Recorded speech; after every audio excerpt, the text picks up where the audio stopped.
At kung tayo man ay bumagsak minsan, tandaan po natin, ang tunay na matalino, bumabangon. Tandaan niyo po yan, bumabangon ang tunay na matalino. Hindi yung pag bumagsak ka, iyak ka na. Walang masamang umiyak. Pero tumayo ka at muli kang lumaban.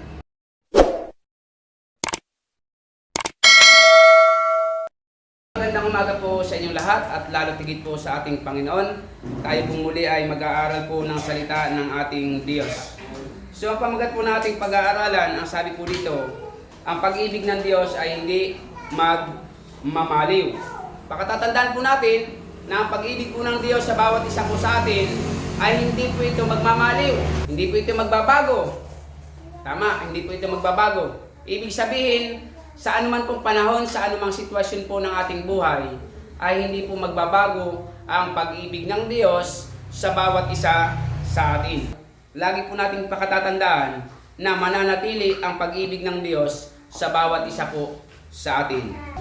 So ang sabi ng Diyos, ang pag-ibig niya po ay hindi po magmamaliw sa bawat isa sa atin. Ang sabi sa aklat ng Panaghoy or Lamentation sa English, ang sabi sa Panaghoy 3:22, pag-ibig mo, Yahweh, ay hindi nagmamaliw.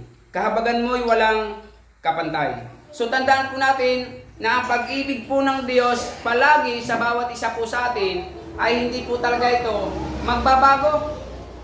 Kahit po anumang panahon, kahit anumang sitwasyon po ng ating buhay, mananatili po ang pag-ibig ng Diyos sa bawat isa sa atin. Kahit na po may problema, kahit po may kahirapan, kahit punong-puno ng pagsubok, kahit mahirap ang buhay, mananatili at hindi magmamaliw ang pag-ibig ng Diyos sa bawat isa sa atin. Lagi niyo pong pakatatandaan yan. Hindi lamang po porque ikaw ay magandang buhay, porque sagana ang buhay, ay nandun ang pag-ibig ng Diyos. So ang pag-ibig po ng Diyos, kahit po ikaw ay hirap na, kahit tayo ay walang-wala na, kahit po tayo ay punong-puno na ng problema, na para bang sinakluban ng langit at lupa, lagi po nating tatandaan, hindi po magmamaliw ang pag-ibig ng Diyos sa bawat isa sa atin. Kaya pag may problema ka, huwag ka pong mamroblema. Yun. Kasi kapag may problema ka at namroblema ka, baka ikaw na maging problema bandang huli. Ano po? So tandaan po natin na kung may problema man tayo, lagi nating tatandaan na andiyan po ang Diyos sa bawat isa sa atin. Ibig sabihin, lagi pong nakaalalay ang Diyos sa bawat isa sa atin. So hindi po magbabago ang pag-ibig ng Diyos. Yung iba kasi, minsan sinisisi pa ang Diyos. Minsan, kapag punong-puno ng problema, para bang pinagbibintangan pa ang Diyos. Bakit siya punong-puno ng problema? Kung talagang may Diyos, bakit ako ganito? Kung talagang may Diyos, bakit ako ganito? Di ba? May mga ganyan tao. Minsan, wala naman yatang Diyos. Di ba? Siya naman may gawa ng problema.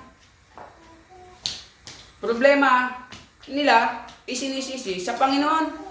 Lagi po nating pakatatandaan, tayo ang gumagawa ng problema natin. Pero tandaan po natin, kapag tayo ay nasa Panginoon, gaano man po kabigat ang problema, tayo po ay laging sinasamahan ng Diyos. Hindi po magbabago ang pag-ibig ng Diyos sa kanyang mga anak. Kahabagan mo'y walang kapantay. Ang kahabagan daw po ng Diyos ay walang kapantay. Ibig sabihin, ang Diyos ay laging nahahabag sa taong dapat kahabagan. At ang Diyos ay nahahabag sa kanyang mga anak kung nagkakaroon man ng problema. Kaya kapag may problema tayo, nahahabag ang Panginoon, tinutulungan po tayo ng Diyos. Kaya napakagasarap, napakaganda na ang isang tao ay may Diyos sa kanyang buhay, sapagkat tayo ay may Diyos na laging umiibig at nahahabag sa bawat isa sa atin. Ang sabi sa kasunod, ito ay laging sariwa sa bawat umaga. Katapatan mo'y napakadakila. So ang pag-ibig daw po ng Diyos sa bawat umaga ay laging sariwa. Ibig sabihin, tuwing umaga, bago ang pag-ibig ng Diyos sa bawat isa sa atin. So yung pag-ibig ng Diyos, noon, pagising mo sa umaga, bago na naman ang pag-ibig ng Diyos.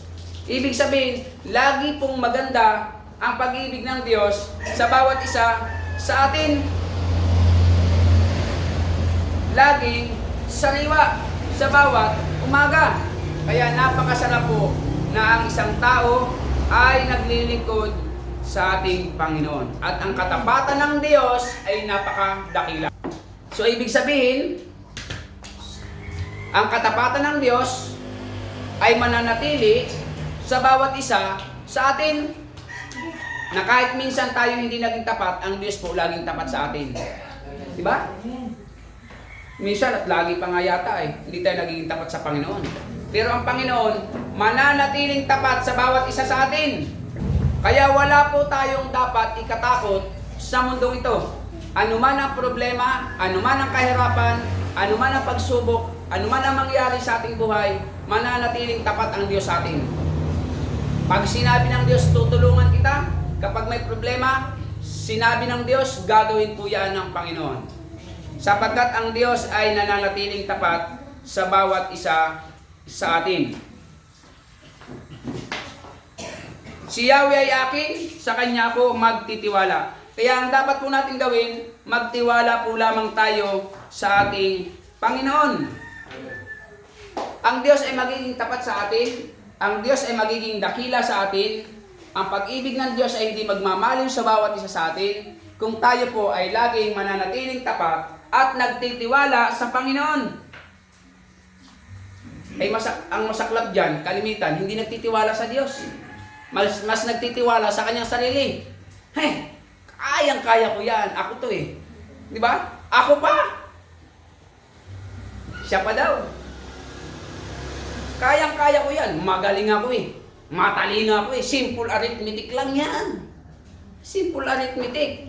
Baka akala niyo po, iba ang hamon ng buhay sa galing mo.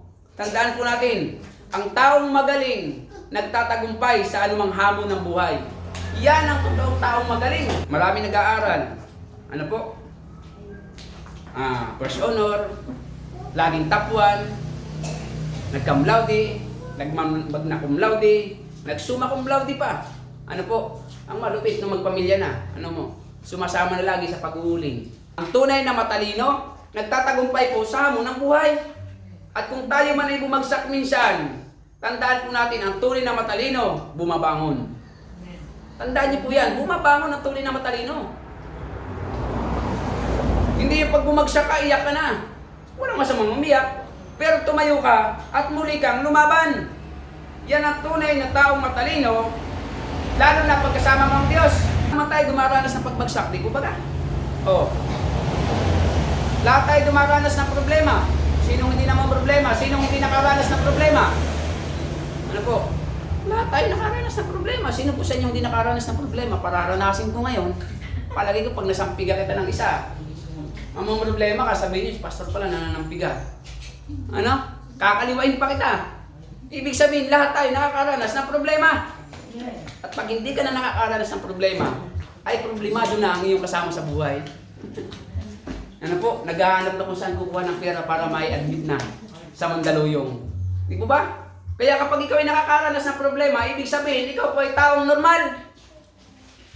At kapag ikaw naman ay bumangon at nalagpasan mo ang problema, ibig sabihin, isa kang taong magaling. Tandaan niyo po yan. Kaya pag lugmok na lugmok ka sa problema, huwag kang padadaig. Pag nagising ka, hindi pwedeng ganito. Hindi ako to. Hindi ako si taong mahina. Ako'y may Diyos. Ang Diyos ko yung Diyos na nagtatagumpay. Ang Diyos ko yung Diyos na malakas. Kaya tatayo ako at babangon. Tandaan niyo po, ang problema at pagsubok, nagpapatibay lamang ng ating pananampalataya. Walang matibay sa laban kung hindi dumaan sa labanan. Tandaan niyo po, paano ka magyayabang? Ako, ang galing ko, ang galing ko, ang galing ko. Wala ka nang pinagdaan ng galing. Wala ka nang pinagdaan ng laban. Di ba? O sa boxing, basag-basag ang pagmumukha ng mga champion natin. Bakit? Kaya naging magaling. Bakit? Ang daming basagang dinaanan Sinuntok na sa mukha. Ano po? Ginulpi na. Hindi bumagsak, hindi natalo. Yun ang magaling. At hindi ka talaga makakaiwas minsan sa mga suntok ng buhay. Talagang tatamaan ka. Pag may hina ka pa, tulog ka. Sigurado yan. Tulog ka, bagsak ka. Pero, pag ikaw ay nagising, tuloy lamang ang laban, sapagkat ang umayaw ay hindi nagwawagi. At yung mga nagwawagi, yun po yung hindi mga umayaw. Ano po? Kaya po lagi nating iisipin sa mundong ito, punong-puno po ng pagsubok, punong-puno ng problema, punong-puno ng kawalan. Ano po, huwag mo nang sisihin ang sarili mo. Bakit ba ako nandito sa ganitong sitwasyon? Pwede mong tanongin, huwag mo namang sisihin. Di ba? Kasi mahirap naman po yung sisihin mo yung sarili mo eh. Di ba? Eh alam mo naman kung bakit. Sino po sa inyo hindi nakakalam kung bakit ka nandyan? Siyempre alam mo yan. Isa lang ang solusyon. Kung ayaw mo, ibig sabihin nagkamali ka lang ang desisyon. At kung nagkamali ka at nandyan na, ay ayusin mo na lang. Magtiwala ka po sa Panginoon. Ang pagkatakot sa Panginoon ay pasimula ng karunungan. Ano po? Kaya kapag natakot ka sa Diyos, bibigyan ka po ng Diyos ng katalinuhan. Bakit? Bakit ka bibigyan ng Diyos ng katalinuhan? Upang mapagtagumpayan mo at masolusyonan ang lahat ng problema. Marami pa akong kilalang matatalino, kuno, pero pagdating sa hamon ng buhay, wala, laglag sila. Nagpapakamatay nga eh. Di ba? Ang dami kong kilalang mayayaman, matatalino, nagpapakamatay. Oh, bakit? Dahil ang talino nila ay mula lamang sa tao. Pero ang talinong nagmumula sa Diyos, iyan ang magbibigay sa iyo ng tagumpay. Ano po? Kaya ang hingin po natin sa Panginoon, Panginoon, bigyan niyo po ako ng talino na nagmumula sa inyo. Wisdom. Pag sinabing wisdom, iyan po yung talinong nagmumula sa Diyos. Magtataka sa sarili mo, sandamakmak ang problema, pero nagtatagumpay pa din ako. Bakit? Dahil po yan sa biyaya ng ating Diyos. Ano po?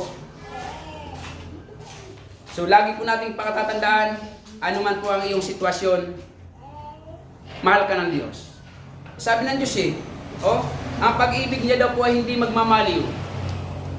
Kahit punong-puno ka ng problema, ang pag-ibig po ng Diyos ay laging sariwa sa bawat umaga. Kahit punong-puno po tayo ng kahirapan, ang pag-ibig po ng Diyos ay walang kapantay. At kapag ikaw ay nagtiwala sa Diyos, isiguraduhin ko sa iyo kapatid, magtatagumpay ka po sa mundong ito. Masarap yung maging matalino, pero pag wala kang Diyos, mabibigo ka lang sa iyong sarili. Pero kapag ikaw ay may Diyos, tandaan niyo po, magtatagumpay po tayo sa ating mga balaking sa buhay. Lahat tayo may pangarap, lahat tayo may balak sa buhay. Ano po? Lahat tayo may mga binabalak sa ating buhay. Mapabata, mapamatanda, lahat tayo may gusto sa ating buhay. Isama natin ang Panginoon, ipagkatiwala sa Diyos, at sa gayon, upang sa gayon, tayo po ay magtagumpay. So ulitin ko po, bago tayo magtapos, hindi magmamaliw, hindi magbabago, hindi mawawala ang pag-ibig ng Diyos sa iyo. So anumang sitwasyon ng iyong buhay, mananatili ang pag-ibig ng Diyos sa iyo at sa akin. Dahil